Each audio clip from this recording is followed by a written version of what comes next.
сме в фитнес център Темпо, Димитровград, където ще тренираме с Добри Делев няколко седмици преди отговорния турнир Арнолд Класик. Добри се готви за поредното си участие в Америка и вече е така доста напреднал в подготовката. Да, 3 седмици останаха.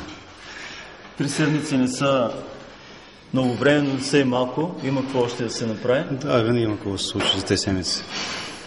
Може или да се развалиш формата, или да я подобриш. Днес ще тренираме гръб. Интересното в тази тренировка е, че Добре започва с трапец, тъй като до сега е подценявал тази мускулна група и той стартира тренировката за гръб с трапец. Да, това е интересно за трапеца. Също съм го включил в тренировката за ръце, така че на всеки трети ден се пада да се прави трапец.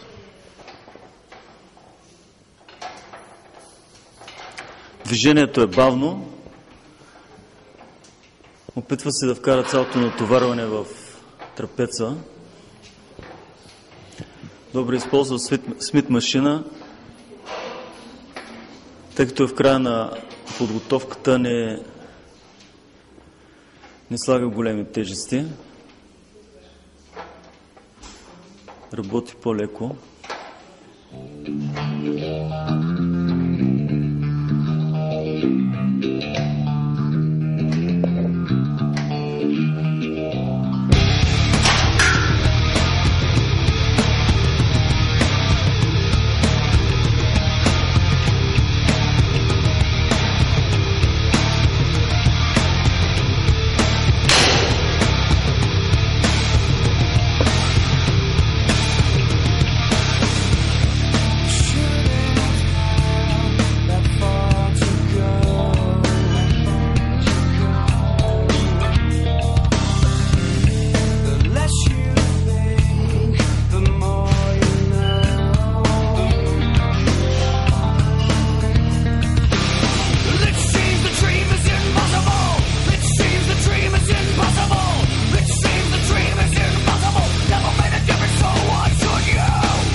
Да пожелаем на Добри Делев успешно участие на Арнолд Класик и за финал няколко думи за нашите читатели. Да следят редовно изпитание мускули фитнес, защото от него могат да научат много неща и никога да не спират да вярват в мечтите си. Давайте, помагайте!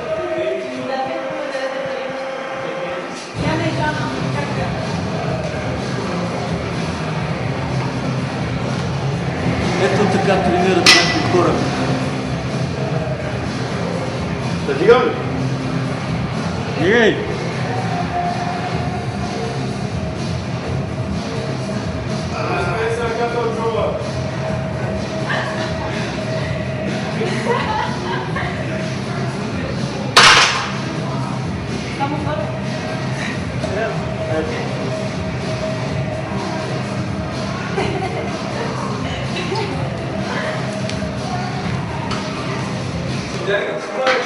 Nie.